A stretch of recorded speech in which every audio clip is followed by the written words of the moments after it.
행하신 나의 주 하나님은 우리의 모든 괴로움 바꿀 수 있네. 불가능한 일 행하시고 죽은 자를 일으키시니 그를 이길 자 아무도 없네. 주의 말씀 의지하여 깊은 곳에 금을 던져 오늘 그가 놀라운 일을 이루시는 거라. 주의 말씀 의지하여 믿음으로 금을 던져 믿는 자에게 능치 못함 없네. 주의 말씀 의지하여 주의 말씀 의지하여 깊은 곳에 금을 던져 오늘 그가 놀라운 일을 이루시는 거라. 주의 말씀 의지 믿음으로 금을 던져 믿음으로 금을 던져 믿는 자에게 능치 못함 없네. 이 시간 우리 같이 기도할 때 하나님 우리에게 믿음을 더하여 주시옵소서. 하나님의 일을 우리가 하나님께서 맡기를 원하시는데 하나님의 일을 우리에게 맡기시기를 원하는데 우리의 믿음이 부족하여서 일을 이루지 못할 때가 너무나 많습니다. 하나님의 일을 우리 가운데 이루시고자 하는데 우리가 믿음이 부족하여서 그것을 얻지 못하는 경우가, 그것을 이루지 못하는 경우가, 그것을 회피해버리는 경우가 너무나 많습니다. 주님, 우리에게 믿음 더하여 주시옵소서. 믿음으로 일어나 주의 길을 걷게 하시고 믿음으로 일어나 주의 그물을 던지게 하여 주시고 믿음으로 하나님 아버지의 역사를, 하나님 아버지의 일을 취하는 그런 우리 하나님의 꿈청 되게 하여 달라고, 내 자신이 되게 하여 달라고 함께 기도하며 나아가겠습니다. 주님 하나님, 우리의 마음이, 우리의 심령이 하나님 아버지를 바라보며 이 시간 기도합니다. 주님, 우리에게 믿음 더하여 주시옵소서. 믿음으로 금을 던지는 그런 삶이 되기를 원합니다. 믿음으로 일어나 걷는 하나님 그런 우리의 신앙 되기를 원합니다. 아버지, 어려울지라도 하나님 낭망되는 낙심되는 상황일지라도 그 가운데서 믿음으로 주를 바라보게 하여 주시옵소서. 하나님, 믿음이 얼마나 귀한지, 믿음이 얼마나 축복된 것인지, 아버지 하나님, 하나님을 믿음으로 바라보는 것이, 믿음으로 주님을 의지하는 것이 하나님 아버지 얼마나 은혜롭고 얼마나 귀하고 얼마나 아름다운 삶인지 우리가 깨닫고, 얼마나 하나님 그 주님과 부으실 하나님 우리 믿음 가운데 부어주실 놀라우신 은혜와 축복들을 하나님 경험하고 누리며 살아갈 수 있는 우리 공동체에게 도와 주시옵소서. 오늘도 하나님께 맡겨드립니다. 하나님, 우리에게 믿음 더하여 주시옵소서. 오늘도 말씀을 하나님 아버지께서 말씀하실 것을 믿음으로 바라봅니다. 하나님께 마음은 열고 또 시간을 드리며 우리 마음을 드리며 주님께 나왔사오니 주님, 우리의 믿음을 모시고 주님의 은혜로 하나님의 말씀으로 우리에게 덧입혀 주시옵소서. 하나님께 부탁드리고 예수님의 이름으로 간절히 기도드리옵나이다. 아멘. 감사합니다. 고맙다. 네.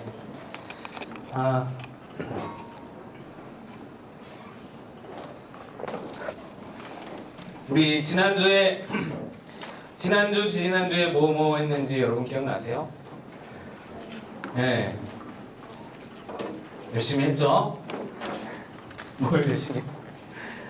지난주에 우리 지난주까지 예수님에 대해서, 그죠? 예수님에 대해서 우리가 함께 좀 나누고 공부를 했어요. 그래서 예수님이 누구이신지, 예수님이 어떤 일을 하셨는지, 예수님이 지금 무엇을 하는지, 지금 무엇을 한다라는 것은 왜요? 부활하셨다는 거야. 살아계신다는 거야. 지금 계셔야지 뭔가를 하실 거 아니야. 어떤 일을 하셨는가 해서 우리가 십자가로 죽는 것으로 예수님 어떤 일을 하셨다라고 끝나는데, 지금 무엇을 한다라는 것은 부활하셨다, 살아나셨다라는 거잖아요. 그러니까 지금 무엇을 하시는지, 또 왜 우리가 어떻게 믿어야 하는지, 예수님을 어떻게 믿어야 하는지, 그런 것들에 대해서 우리가 지난 시간까지 함께 나누어 봤습니다. 오늘 또 다시 한번 복습이 나올 거예요. 오늘은 여러분 책에서 아마 예수님을 믿습니다 다음에 보면은 큐티가 나올 거예요. 큐티의 이론과 실제가 나올 건데 그거를 건너뛰세요. 큐티를 건너뛰고 큐티 안 할 거 아니고 큐티는 나중에 성경을 한 다음에 할 겁니다. 네, 여러분이 나중에 여러분 이제 세러원들이나 동반자들이랑 함께 할 때도 그렇게 하는 게 좋을 것 같아요. 성경을 하신 후에 큐티에 대해서 성경의 중요성을 안 다음에 큐티에 대해서 하는 게 더 좀 풍성할 것 같다라는 생각이에요. 이 말씀드렸죠. 이거 지침서에도 그렇게 나와 있어요. 성경을 한 후에 하는 게 좋다. 그러고 나서 보면은 이제 이런 그림이 나올 거예요. 전체 개요 뭐 해가지고 이렇게 나올 거예요. 보여요? 대충 보이네. 여기 보면 이게 뭐라 그랬죠? 이걸 뭐라 그래? 키라 그래. 키. 배의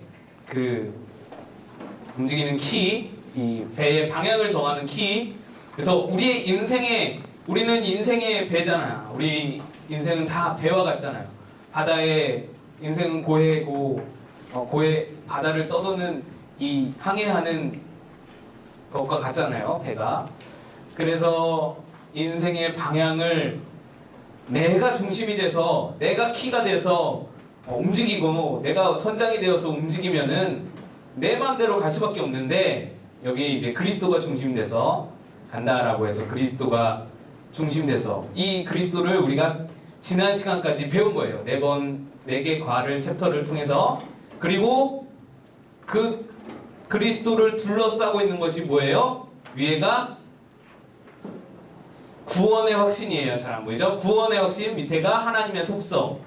그리고 그 둘레를 성경, 기도, 교제, 전도 이렇게 둘러싸고 있어요. 그래서 그렇게 해서 완성돼서 키가 완성되고 그렇게 모든 것을 우리가 갖추면은 이제 내 삶을 주님께서 운전하고 가신다, 선장되신다, 뭐 그런 의미에서 이렇게 도표와 도식화한 거예요. 그래서 이거 각 챕터마다 암송 구절이 있다고 그랬어요. 중심 되신 그리스도에 대한 말씀은 갈라디아서 2장 20절하고 요한복음 15장 5절의 말씀이에요. 뭐 관심 있으신 분은 나중에 성경할 때 암송에 대해서 나오니까 한번 관심 있으신 분은 암송을 하셔도 좋을 것 같고 이번에는 그래서 구원의 확신입니다.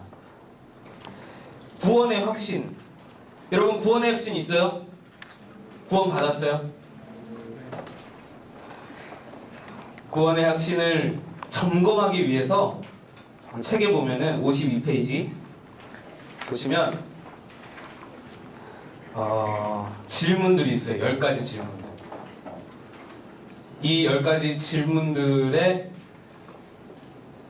예라고 대답을 할 수 있어야 구원이 확신이 있다라고 우리가 확인할 수 있는 거예요. 먼저 1번 질문 이거예요. 당신은 예수를 믿습니까? 제일 기초적인 질문이에요. 여러분 믿어요? 예수님? 예, 제가 너무 뻔한 질문하죠? 예수를 믿습니까? 사실 이 1번 질문에 예라고 대답을 하면 2번, 3번, 4번, 10번까지가 다 예일 수밖에 없어요.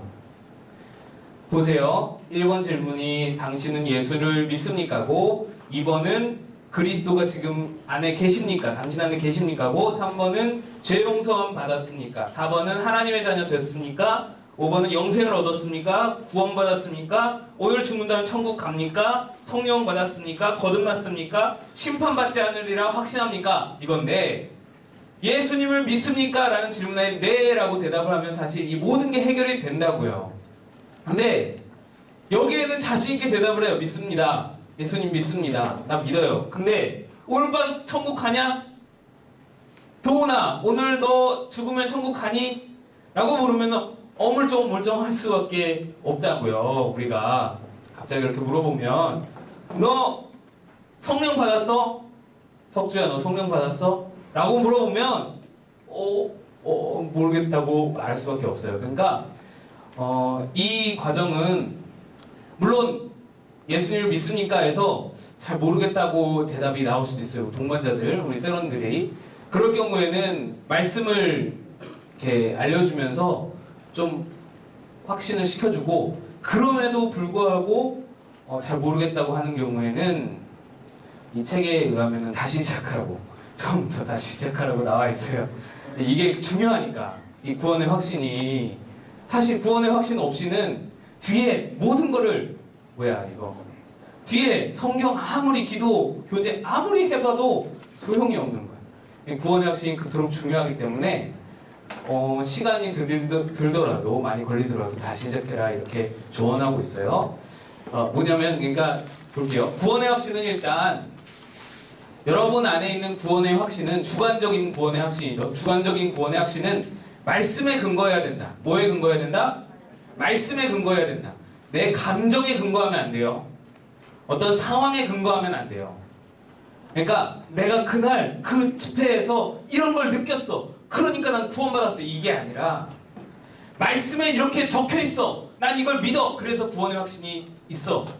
난 말씀에서 이렇게 말씀하니까 난 구원받았어. 이렇게 나와야 된다고요. 그러니까 우리의 구원의 확신의 근거는 어떤 경험이나 내 어떤 변하는 감정이나 그런 거에 근거를 두는 게 아니라 변치 않는 늘 신실하신 변함없는 말씀에 근거가 되어야 된다. 그래서 이 질문들에 말씀이 다 달려있어요.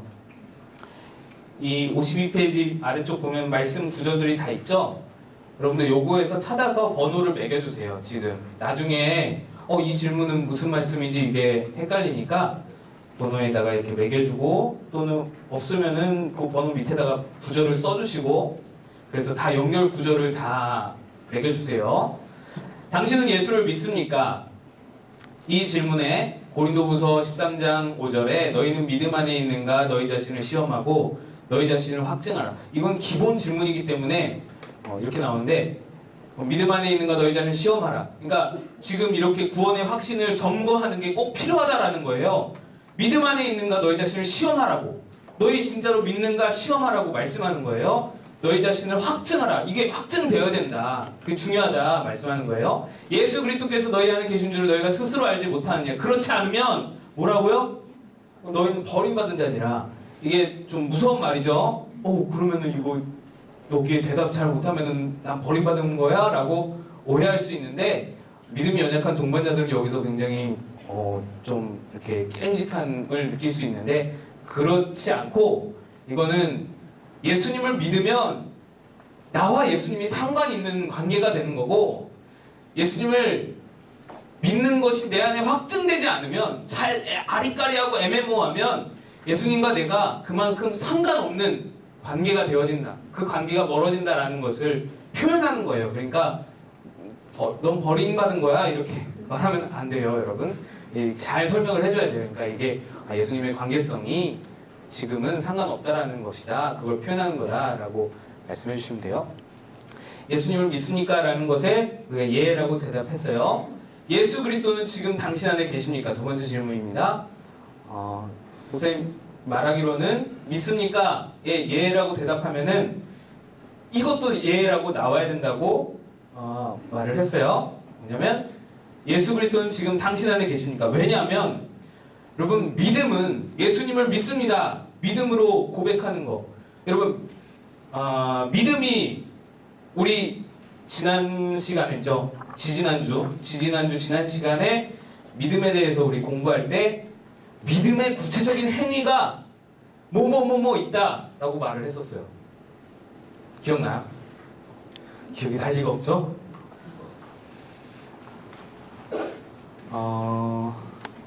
뭐냐면 제가 말할게요. 일단 마음으로 믿는다. 마음으로 믿고 입으로 시인한다.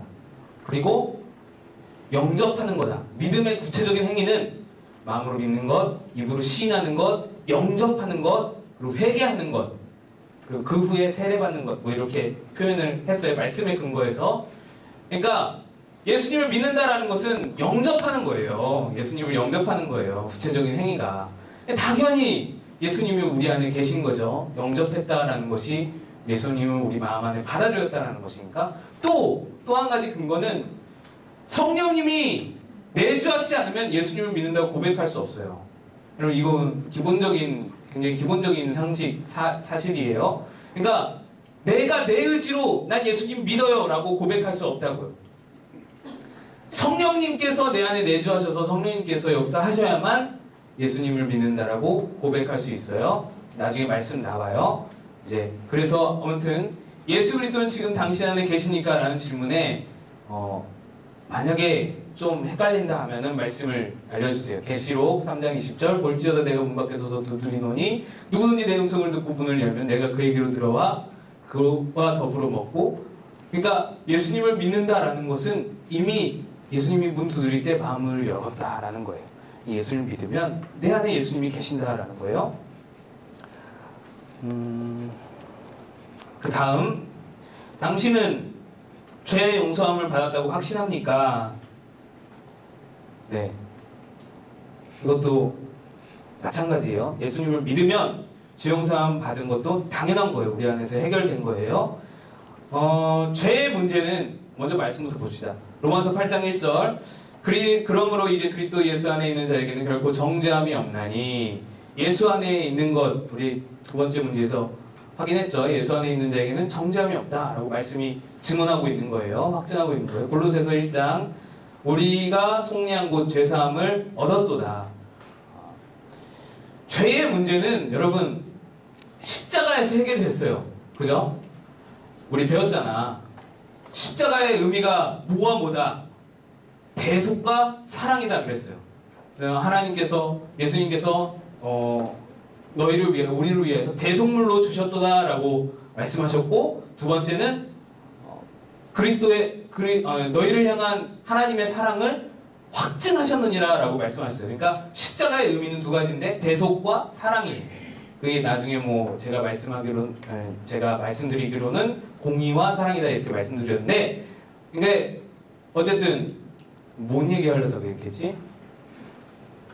십자가는 아무튼 죄사함이 이루어진 거예요. 십자가로 인해서 죄사함이 이루어졌는데 믿는 순간 주님과 연결이 되면서 그 죄사함이 내 거가 되는 거죠. 예, 이건 이해가 다 되죠? 이건 여러분 교회 생활 한 사람들이라면 다 아는 거고, 십자가로 인해서 예수님이 죄는 그때 2000년 전 십자가 위에서 이미 해결을 하셨고, 그 죄의 해결하심이 지금 내가 영접하는 순간, 믿는 순간 나와 연결이 되는 거예요. 그러니까 예수 안에 있는 자에게는 정죄함이 없다라는 것이죠. 그 죄사함을 받았다라는 것이죠. 이제 하나님의 자녀가 되었습니까? 아닌데? 이제 하나님의 자녀가 되었습니까? 네, 맞습니다. 요한복음 1장 12절에 영접하는 자고 그 이름을 믿는 자에게는 하나님의 자녀가 되는 권세를 주셨으니, 이건 권세라는 거예요. 자녀는 권세라는, 힘이라는 거예요. 힘. 하나님이 주시는, 부여하시는 힘이라는 거예요. 그것을 우리가 알아야 된다라는 거예요. 그래서 신분이 상승하는 것도 있지만 하나님 우리에게 주신 자녀로서의 권세, 힘이 분명히 있다. 그래서 악한 권세를 향하여서 우리가 대적할 힘, 그들을 물리칠 힘, 그것들이 우리 안에 분명히 있다. 이것을 우리가 확신해야 된다는 거예요. 구원의 확신과 연결이 되는 거예요. 나중에 세세하게 좀 말하고, 당신은 영생을 얻었습니까? 이것도 당연히 예가 나와야 돼요. 예수를 믿으면. 요한 1서 말씀 봅시다. 또 증거는 이것이니 하나님이 우리에게 영생을 주신 것과 이 생명이 그의 아들 안에 있는 그것이니라. 아들이 있는 자에게는 생명이 있고 하나님의 아들이 없는 자에게는 생명이 없느니라. 내가 하나님의 아들의 이름을 믿는 너에게 이거 쓴 것은 너희로 하여금 너희에게 영생이 있음을 알게 하려 함이라. 예. 예수님을 맞이하면 그 순간 영생이 있는 것이다. 내가 진실로 너희에게 이르노니 내 말을 듣고 또 나 보내신 이를 믿는 자는 영생을 얻었고 심판에 이르지 아니하나니 사망에서 생명으로 옮겼느니라. 말씀에 다 근거가 있죠. 영생도 구원을 받았으니까, 그리고 오늘 밤에 당신이 죽게 되면 천국에 가리라는 확신이 있습니까? 이거 두 질문은 비슷하죠. 비슷한 질문이라서 묶었어요. 사도행전 16장 31절 말씀, 이르되 주 예수를 믿으라 그리하면 너와 내 집이 구원을 받으리라 하고, 에베소서 2장 8절 9절 말씀, 너희는 그 은혜에 의하여 믿음으로 말미암아 구원을 받았으니. 네, 그래서 구원도 천국 가는 것도 말씀으로 다 근거가 있다. 예수님을 믿으면 구원 받는 것이다. 예수님을 믿으면 천국 가는 것이다. 그 다음에 성령을 받았으니까 고린도전서 12장 3절, 그러므로 내가 너에게 아뢰노니 하나님의 영으로 말하는 자는 누구든지 예수를 저절자라 하지 아니하고 또 성령으로 아니하고는 누구든지 예수를 주시라 할 수 없느니라. 아까 말씀드렸죠? 예수를 영접한다라는 것은 성령으로 아니고서는 할 수가 없는 일인 거예요. 성령으로 아니하고는 누구든지 예수를 주시라 할 수 없느니라. 예수님을 내가 믿는다, 내가 믿는다고 고백하는 것 같지만 내 의지가 아니고 성령께서 하시는 거다. 이미 성령께서 내 안에 내주하신 것이다. 그래서 성령을 받았다라는 것이 확인되는 거죠. 당신은 거듭났으니까 구원이 거듭남이고 또 뭐 천국 이주 자녀됨이고 심판받지 않는 거고 다 같은 말이죠. 말씀에도 거듭난다고 말씀이 나와 있어요. 네, 이것들은 다 참고하시면 되고, 그래서 말씀을 참고해 주시고, 10번 심판받지 않는 것, 이것이 또 구원이죠. 같은 말이죠. 그래서 여러분 보면 이게 나오나?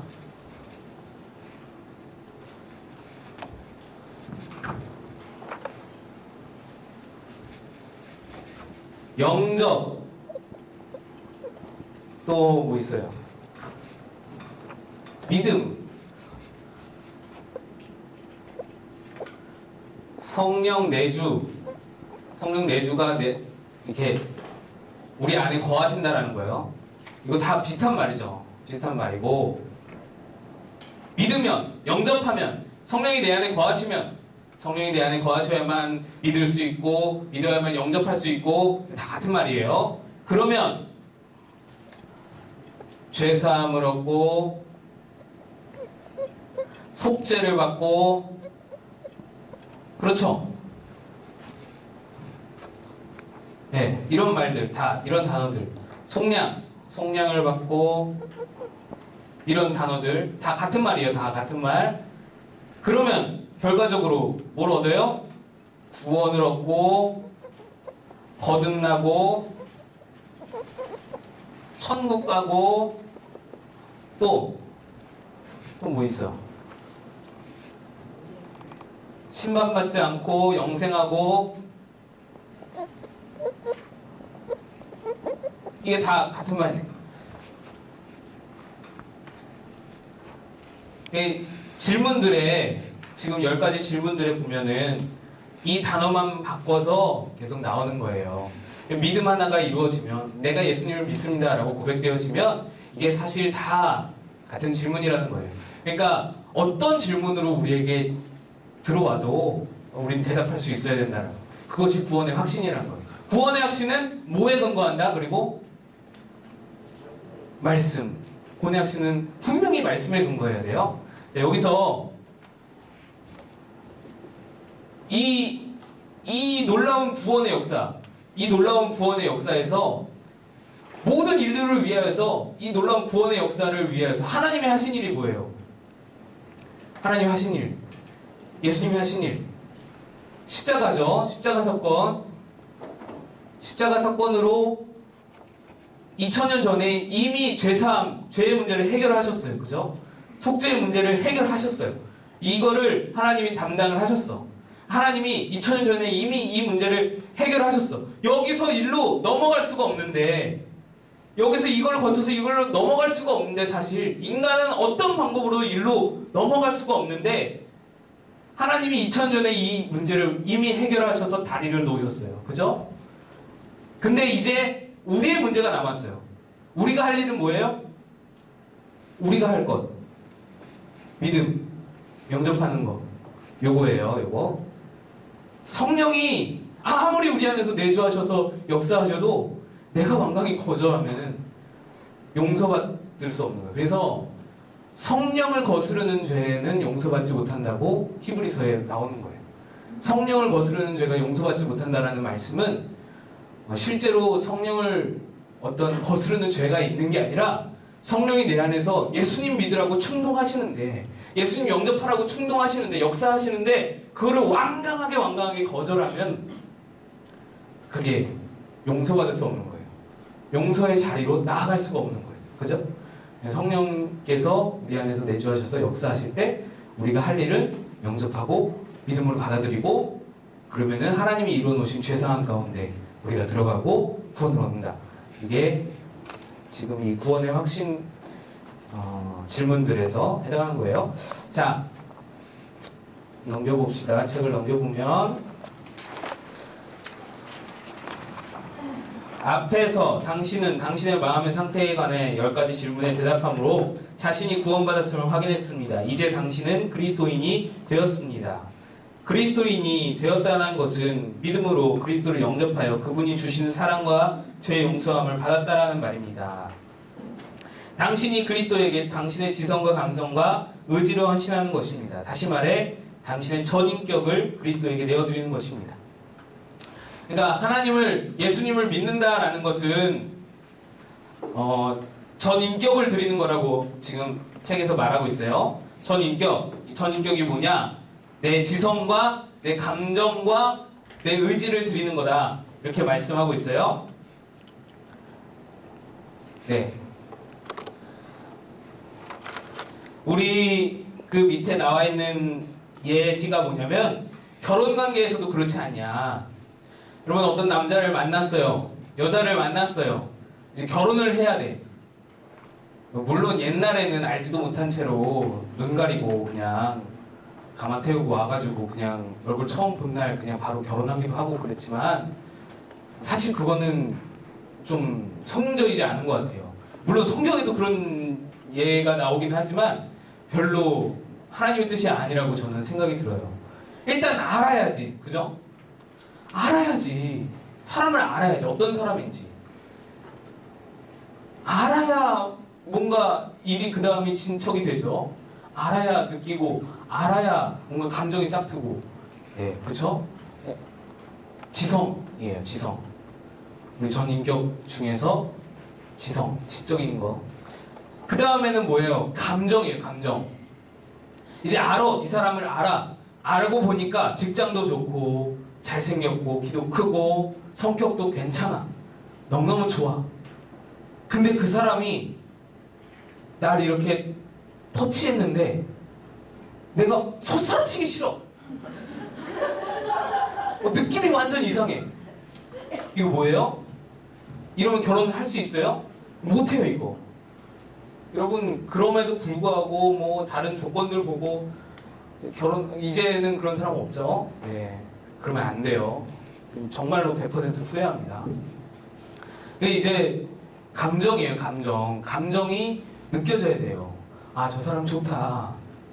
저 사람이 뭐 다른 조건이 갖춰주지 않아도, 세상 사람들은 좋다고 말 안 해도, 세상 사람들은 별로라고 말해도 내가 좋으면 된 거야, 그게. 그죠?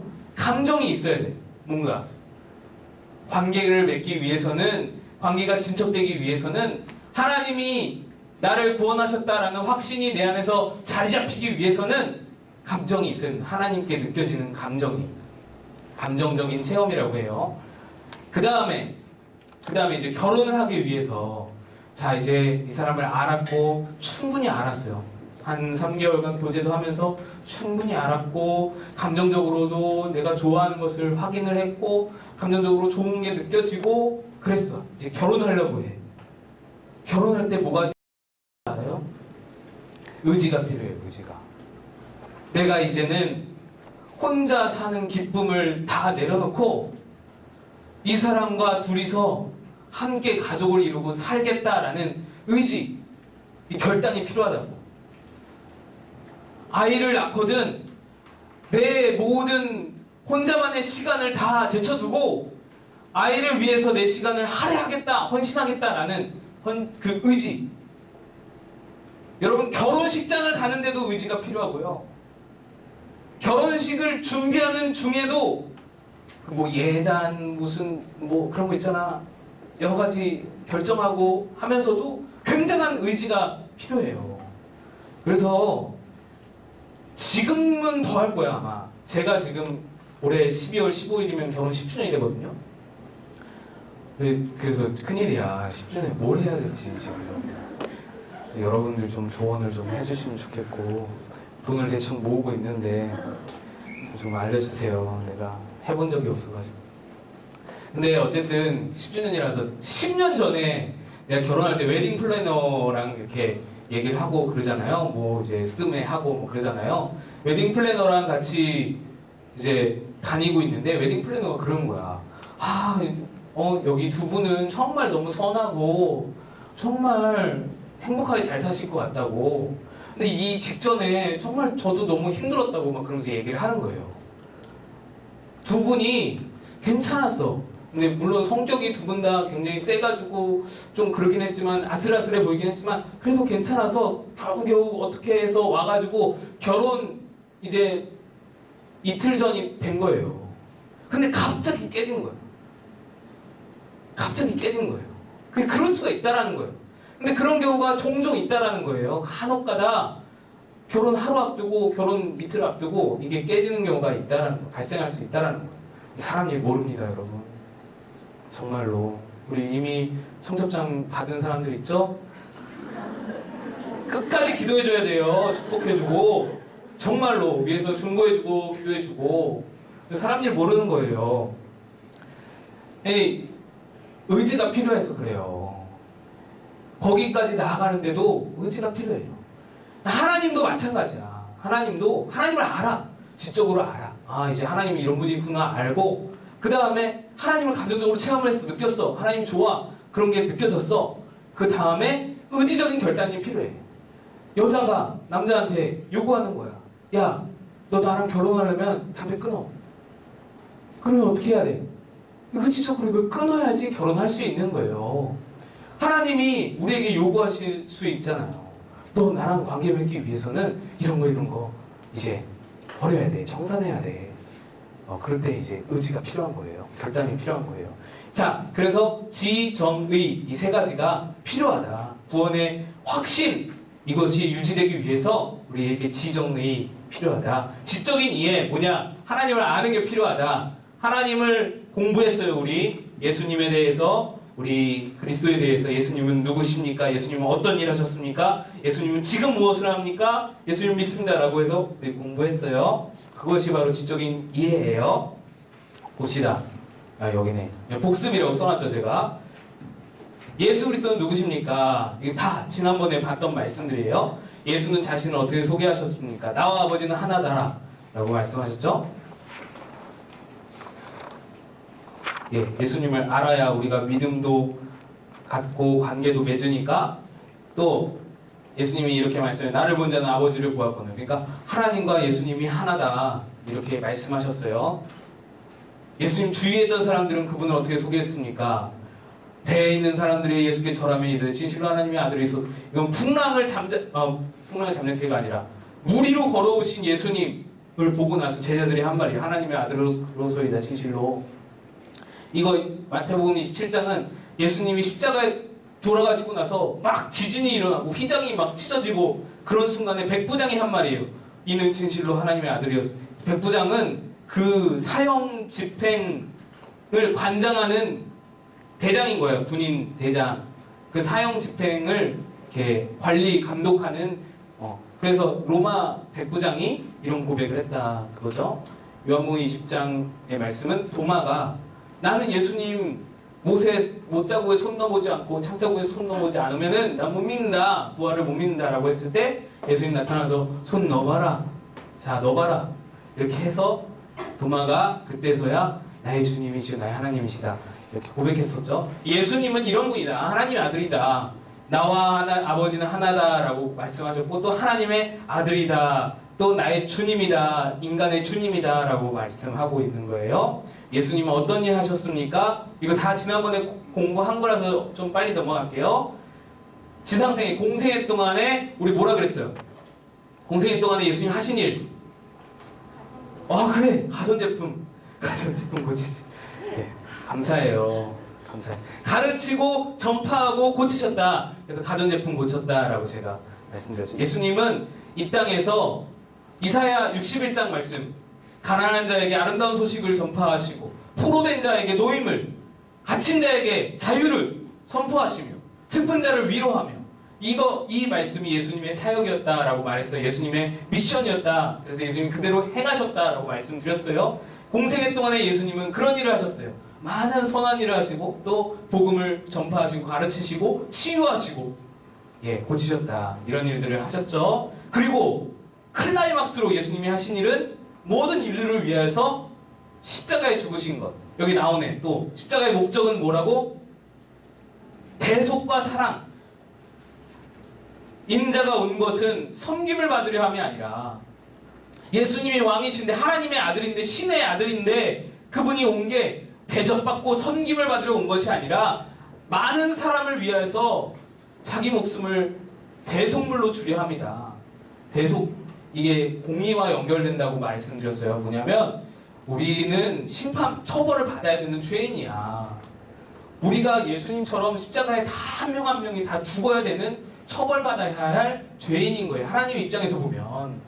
근데 그 공의를 실행을 해야 돼. 근데 그거 하나님의 공의와 충돌하는 게 있어. 뭐냐? 우리를 사랑하시는 하나님의 사랑. 우리가 아직 죄인이었을 때 그리스도께서 우리 위해 죽으시면 하나님께서 우리에 대한 자기의 사랑을 확증하셨느니라. 하나님의 사랑이 있어요. 나중에 하나님 속성에 또 나와요. 이 공의와 하나님의 사랑이 상충하는 하나님의 속성인데, 십자가는 이 두 가지를 다 이루었다. 하나님의 놀라운 지혜인 거죠. 하나님의 극진한 사랑인 거고. 그래서 죄를 처벌하면서 사랑도 이루시는, 공의를 이루시면서 사랑도 이루시는 것이 바로 십자가의 신비예요. 놀라운 신비. 그게 대속물과 사랑의 확증이 십자가의 목적이다라는 것이고요. 예수님 지금 무엇을 하십니까? 부활하셨다라는 것이죠. 죽임을 당하고 제3일에 살아나야 할 것을 제자들에게 비로소 나타내신 예수님은 부활을 예언하셨어요. 부활하신 예수님 지금 어디에 계시다? 하나님 보좌 우편에, 이런 찬양을, 하나님 오른편에 앉아 계신, 미안해요. 너무 오래된 찬양. 하나님 오른편에 앉아 계세요. 우편에 앉아 계세요. 그래서 거기서 무슨 일을 하신다? 모든 통치권을 가지시고 모든 권세를 가지시고 모든 만물을 그의 발 아래 복종하게 하시고, 그래서 세상을 통치하시고 교회의 머리가 되신다. 교회의 머리가 되신다. 그렇게 우편에서 모든 만물을 다스리시며 교회의 머리가 되신다. 예수님 지금 하시는 일 이거고, 그래서 예수님 믿어야 합니다. 요한복음 3장 16절이 가르치는 말을 요약하세요. 하나님이 세상을 이처럼 사랑하사 독생자를 주셨으니 이는 그를 믿는 자마다 멸망하지 않고 영생을 얻게 하려 하심이라.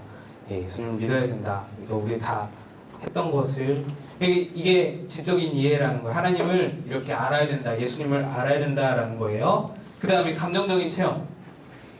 감정적인 체험이 있어요. 여러분 중에도 있을 거예요. 신앙에 입문하는 데 있어서 감정적인 강렬한 체험을 받고 들어온 사람들이 분명히 있어요. 제가 수련회 때 이렇게 나와서 기도 받을 사람들 나오라고 하잖아요. 그때 항상 나오는 친구가 있는데, 항상 나와서 기도 받을 때마다 항상 똑같은 기도 제목을 내놔요. 뭐냐면, 하나님 만나고 싶어요. 하나님 나도 체험하고 싶어요. 이런 기도 제목을 내놓거든요. 그 갈망이 뭔지 알아요. 그래서 그렇게 기도해 주는데, 약간은 제가 그런 말도 해줘요. 그건 나중에 얘기합시다. 그거는 나중에 얘기하고 벌써부터 왜 얘기를 하는지. 베드로와 스데반의 설교를 들은 예루살렘 사람들과 유대인의 반응은 어떠했습니까? 베드로가 성령 충만해서 막 설교했어요. 구약 시대부터 쭉 와서 예수님을 소개하고, 이 예수가 메시아가 되셔서 너희를 위해 십자가에 죽으시고 부활하셨다, 이것을 막 선포했어요. 그랬더니 주위의 모든 사람들이 듣고, 그들이 이 말을 듣고 마음이 찔린다는 게 감정적인 체험이라 이거예요. 뭔가 마음에 느끼는 게, 요동치는 게 있는 거예요. 느껴지는 게 있는 거예요. 베드로와 다른 사도들에게 물어 이르되, 형제들아 우리가 어찌할꼬? 이제 마음이 찔려서 감동이 일어나서 뭔가 마음의 움직임이 일어나서 그럼 우리는 어떻게 해야 되냐 이렇게 묻는 거예요. 근데 아주 상반된 반응이 있어요. 이거는 스데반이 설교했어요. 스데반이 거의 비슷한 베드로와 거의 비슷한 설교를 했어요. 또 구약에서부터 예수님이 예언되었고 예수님이 어떻게 죽고 예수님이 살아났다라는 것을 선포했어요. 스데반 집사가. 근데 결과가 어때요? 그들이 이 말을 듣고 마음에 찔려. 똑같죠? 마음에 찔려? 마음이 요동했어요. 감동이 일어났어요. 성령님께서 막 움직였어요. 근데 그 결과는 그를 향하여 이를 갈거늘. 반응이 이렇게 다를 수 있다는 거예요. 감정적인 체험이 있어요. 이렇게 감정적인 반응은 서로 다릅니다. 사도 바울은 어떤 체험을 통해서 예수님을 알게 됐어요? 사도 바울 체험한 이야기 여러분 너무나 잘 알죠? 다메섹 도상에서. 다메섹은 왜 갔어? 예수 믿는 사람들이 그쪽 다메섹 길에 너무나 많다라는 것을 알고는 스데반 집사를 죽이고 나서 그쪽으로 가는 거야. 처형하려고. 가다가 여기 다 나오는 거예요. 보련히 큰 빛이 둘러 비치는데 소리가 있어서 너 왜 나를 박해하냐? 사와 너는 왜 나를 박해하느냐? 누구십니까? 당신 누구십니까? 하니까 나는 네가 박해하는 나사렛 예수라. 그래서 예수님 만나는 거예요. 그랬더니 다른 사람들은 빛은 보는데 소리는 듣지 못하고 그런 일이 있었죠. 감정적인 체험이에요. 이게 체험이에요. 사울은 이렇게 강렬한 체험을 했어요. 이거는 누구도 거부할 수 없는 체험인 거예요. 그죠? 이 정도로 강렬하게 체험을 하는 사람이 있는가 하면 보세요. 바울의 체험적인 신앙과 디모데의 신앙을 바울과 디모데는 뗄 수 없는 관계예요. 바울이 디모데를 영적인 아들로 삼았어요. 제자 이상이 제자 정도가 아니고 아들로 삼았어요. 그 바울에게는 이제 자식이 없다라고 하는데 사실 뭐 신학적인 의견들은 분분해요. 자식이 있었다, 뭐 가족을 버리고 나왔다, 그런데 아무튼 디모데를 자기 개종하고 회심한 후에 디모데를 영적 아들로 삼았어요. 근데 디모데랑은 완전 달라. 바울과 디모데는 감정 체험이 거의 없다시피 신앙생활을 했어요. 이는 내 속에 이 사람이 디모데가 어떻게 자라왔는지 이는 내 속에 거짓이 없는 믿음이 있음을 생각함이라. 이 믿음은 먼저 내 외조모 로이스와 내 어머니 유니게 속에 있더니 내 속에도 있는 줄 확신하노라. 할머니 때부터 신앙이 꾸준히 이렇게 이어와서 이 디모데에게 있는 거예요. 이 디모데는 어려서부터 당연하게 교회 가고 당연하게 주일 예배 드리고 교회 학교 가서 찬양하고 지금 우리 집 애들처럼 당연하게 안 가면 큰일 나는 거야. 당연하게 그렇게 교육을 받아오면서 신앙이 자라온 거예요. 이런 경우가 있잖아요. 우리 중에도 있어요. 그죠? 우리 중에도 이 큰 차이를 보이는 경우가 있더라고요. 뭐가 옳고 뭐가 틀려요? 옳은 게 없어요. 그죠? 다른 거예요. 그죠? 다른 거예요. 체험이 있는 사람이 있고 잔잔한 체험으로 꾸준하게 이렇게 어려서부터 신앙을 대부분의 모태신앙들, 목사님 아들들 그런 친구들 그 친구도 어려서부터 교회 다녔어요. 할아버지 때부터 교회를 다녀가지고 그러니까 디모데와 같은 믿음이 있는 거죠. 네, 이런 차이가 있다. 저도 감정적인 체험이 있었어요. 저도 5살 때부터 교회를 다녔지만 고등학교 때까지 그냥 교회만 다녔고 고등학교 2학년 때 길바닥에서 하나님 향해서 막 삿대질하면서 하나님 향해서 막 원망하다가 하나님이 날 사랑한다는 음성을 듣고 길바닥에 주저앉아서 막 울었어요. 사람들이 미친 사람으로 봤을 거예요. 그래서 막 울고 하루 종일 울었어요. 집에 가서 또 울고. 그러면서 제가 회심하고 예수님 만나고 그랬거든요. 이런 경험들이 있는 강렬한 경험이 있는 사람이 있는가 하면 어려서부터 그런 특별한 뭔가 체험 없이 그냥 꾸준하게 교회에 당연하게 가는 거고 이런 식으로 신앙생활 하는 사람이 있다.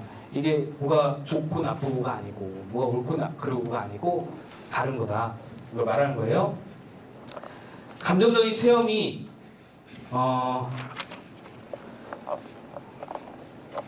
3번 네, 감정에 의존하지 마십시오. 이게 뭐냐면 이런 거예요. 감정적인 체험은 그러니까 신앙에 다른 어떤 경로들 있잖아요. 지적인 이해도 있어요. 방금 전에 했던 지적인 이해. 우리 뇌인지 검사했잖아, 그지? 뇌인지 검사에서 좌뇌형들 어때요? 좌뇌형은 하나님 만날 때도 굉장히 머리로 만나요. 논리로. 예수님이 나를 위해서 죄사함 하시기 위해서 나는 죄인이고, 그걸 다 논리로 촥촥촥촥촥. 이래서 하나님이 예수님 보내셨고, 이래서 나를 사랑하신다는구나. 논리로 팍팍팍 이렇게 해서 그걸 깨달아지. 그게 머리로 깨달아지는 거예요. 그러면 그것이 확 열리는 거예요. 마음이 확 열리고 하나님이 영접하는 거예요. 근데 우매들은 어때요? 그런 거 몰라. 아무것도 몰라. 그런 거 뭐 상관없어. 그런 게 아니고, 그건 머리로 막 논리로 막 그런 게 아니고, 그냥 느껴지면 되는 거야. 하나님 좋아. 그냥 좋으면 됐지 뭐. 그게 뭔 상관이야. 이게 극운해형. 이게 다른 거죠. 근데 문제는 뭐냐면은, 여기서도 이제 그 문제를 언급하는데, 감정 체험을 통해서 구원의 확신을 받은 사람들이 감정적인 체험을 의존하는 경향이 있다. 실제로 있는 거죠. 그래서 어떤 거냐면, 감정 체험을 경험을 해서 신앙에 입문을 하고 하나님을 믿기 시작하고 교회 생활을 하는데, 그때 그 감정 체험을, 그때 그 체험을 또 하고 싶은 그런 것들, 그죠? 그때 그거를 또 느끼고 싶은 거야. 예배가, 심지어는 좀 심한 경우에는 예배를 드리는데, 여러분 나중에 배우겠지만 예배는 누구에게 드리는, 예배 주인공 누구세요? 하나님이세요. 예배는 우리가 드리는 거예요. 우리가 드리는 주체고, 대상은 하나님이신 거예요. 우리가 주인공이 아니잖아. 우리가 뭔가를 받는 게 아니에요. 근데 예배 드리면서도 뭔가 받았으면, 뭔가 느껴졌으면, 뭔가 이게 체험이 됐으면 하는 것들이 이게 의존하는 현상으로 나타난다. 그래서 그런 어떤 이제 뭐 한두 번 가는 거야. 1년에 한두 번 그런 집회들 내가 느끼기 위해서, 은혜받기 위해서 가는 거 상관없어요. 근데 매주마다 가야 돼. 매번 거기를 가야 돼. 예배의 목적이 내가 뭔가를 느끼는 거야. 이러면은 이제 문제가 된다. 그 감정이 의존하는 거다라는 거예요. 그래서 그 말씀하는 거예요. 당신의 구원의 확신이 변하는 감정의 근거를 두면, 아까 구원의 확신은 뭐에 근거를 둬야 된다? 말씀, 변하지 않는 말씀의 근거를 둬야 되는데, 내 감정에 근거를 두는 거야. 나는 이렇게 느꼈으니까 난 구원 받았어 라고 느끼는 거야. 그러면 내 감정이 흔들리면 그거는 무너질 수밖에 없는 거예요. 그러니까 감정에 너무 지나치게 의존하면 안 된다. 균형을 맞춰야 돼요. 지적인 이해도, 감정으로 하나님을 만난 사람도 후에는, 어느 정도 후에는, 신앙이 자란 후에는 이 지적인 이해도 분명히 필요해요. 분명히 균형을 맞추기 위해서 필요하고, 이 지적인 이해로 하나님을 만난 사람도 분명히 감정적인 체험을, 잔잔한 체험이라도 해야 되는 거야. 그래야 균형이 맞고 건강하게 자라날 수 있는 거야, 신앙이. 그 다음에 구원의 확신, 의지적인 결단이죠. 결단.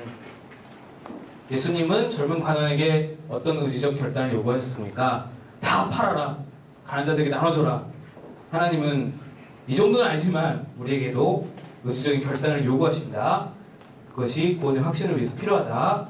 예수님을 만난 거짓 소경은 어땠습니까? 다른 사람이 막 방해하는데도, 다윗의 자손이여 나를 불쌍히 여기소서, 다른 사람들이 막 꾸짖는데도 그렇게 소리 질러서 눈을 뜨고 의지를 보여줬어요. 네. 그 다음에 이거 4번은 구원받은 신앙의 확증, 증거가 뭐 있냐 이런 거예요. 첫 번째는 하나님 말씀, 성경이에요. 하나님의 증거는 이것이니 그의 아들에 대하여 증언하신 것이냐. 아까 봤던 말씀이에요. 이것을 쓰는 것은 너희로 하여금 너희에게 영생이 있음을 알게 하려. 성경을 썼는데 그 성경을 쓴 것은 너희 안에 영생이 있음을 알게 하려. 성경 어디 갔어? 성경 안 가져왔네. 성경이 우리가 구원받았다라는 증거라는 거예요. 아까 말했죠. 구원의 확신은 말씀에 근거한다. 성경이 우리의 구원의 증거다. 구원받은 신앙의 증거다. 그 다음에 두 번째, 성령이 내 안에서 증거하신다. 성령이 내 안에서. 내 가슴이 뜨거워졌어. 또 뭐라 그랬어? 성령이 내주하셔야만 우리 입술로 예수님을 주라 고백할 수 있는 거예요. 주라 시인할 수 있는 거예요. 말씀 우리가 봤었죠. 그러니까 성령이 내 안에 계시다라는 것이 내가 구원받았다라는 증거다. 그리고 마지막으로 우리의 변화된 삶이 그것을 증거한다. 우리가 삶이 변화되어 가면 천천히지만 작게지만 하나하나씩만 변화되어 갈 때 이제 하나님이 우리를 구원하신 것이 증거가 되고 확증이 된다. 여기까지 하고 잠깐 쉬겠습니다. 고생했습니다. 네. 한 10분 정도 쉬겠습니다.